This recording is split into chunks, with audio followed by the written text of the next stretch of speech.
Oke, kali ini kita lanjutkan yang kemarin, cuman sebelumnya saya sampaikan bahwa sering kita ngaji ada istilah santapan rohani atau kajian-kajian, itu namanya banyak, ada istilah tausiah, ada istilah pengajian, ada santapan rohani, ada kultum dan sejenisnya.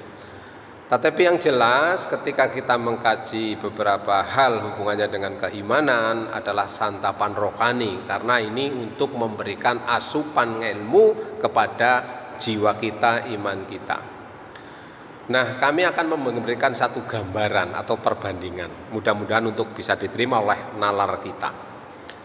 Ketika ada santapan jasmani, ya bentuknya adalah makanan-makanan yang masuk ke perut kita. Bagi orang yang sehat, bagi orang yang tidak berpenyakit, maka setiap asupan makanan itu aman. Pedas oke, asin oke, manis tidak masalah, dan seterusnya. Mau protein, mau nabati, mau mineral ataupun gizi dan sejenisnya, zat-zat itu atau unsur-unsur itu di tubuh kita dibutuhkan, dan kalau kita sehat justru aman. Tetapi ketika kita sudah dikatakan ada sesuatu yang tidak aman, tidak sehat, dokter mengatakan misal kolesterol terlalu tinggi, gula darah terlalu tinggi, atau hal-hal yang lain tidak normal, maka ada kode tidak boleh makanan ini itu. Kembali bahwa ketika kita sehat apa saja boleh masuk. Tetapi ketika kita tidak sehat maka harus ada yang dihindari. Tentunya makanan-makanan yang halal. Nah, bagaimana rohani kita? Rohani kita akan bisa menerima, bisa masuk semua ilmu dengan hati yang sehat.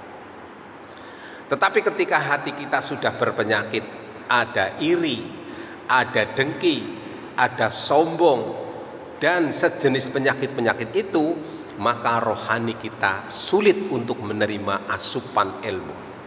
Walaupun yang disampaikan itu Al-Quran, walaupun yang disampaikan itu Al-Hadis, ketika jiwa kita sudah ada kesombongan, maka sulit untuk masuk. Karena yang dilihat adalah siapa yang membawa, siapa yang menyampaikan. Bukan dari mana Al-Quran, dari mana Al-Hadis. Ini artinya ada kedengkian, ada kesombongan, seperti itu. Sombong pada dasarnya adalah iblis. Di mana ketika Nabi Adam diciptakan, kemudian Allah berfirman kepada malaikat dan jin atau iblis itu untuk menghormati kepada Adam dengan sujud sebagai tanda hormat. Apa yang dikatakan iblis? Aba wastakbar, dia ingkar, dia menolak dan sombong. Maka ketika kita diperintahkan oleh Allah, walaupun yang membawa itu adalah ustadz atau yang membaca adalah kiai, mestinya sami'na wa ta'na. Tapi karena dilihat itu bukan guru saya, itu bukan kiai saya, maka takaburlah sombong. Ini ketetepan belis, ketetepan sifat kebelisan.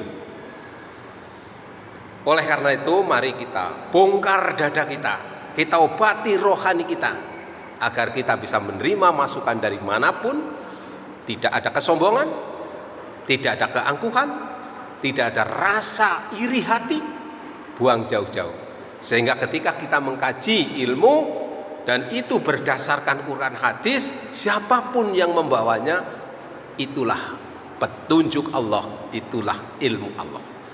Jangan hanya memilah dan memilih yang sesuai dengan seragamnya, yang sesuai dengan organisasinya. Nah, ini bahaya, embok-embok kebelisan.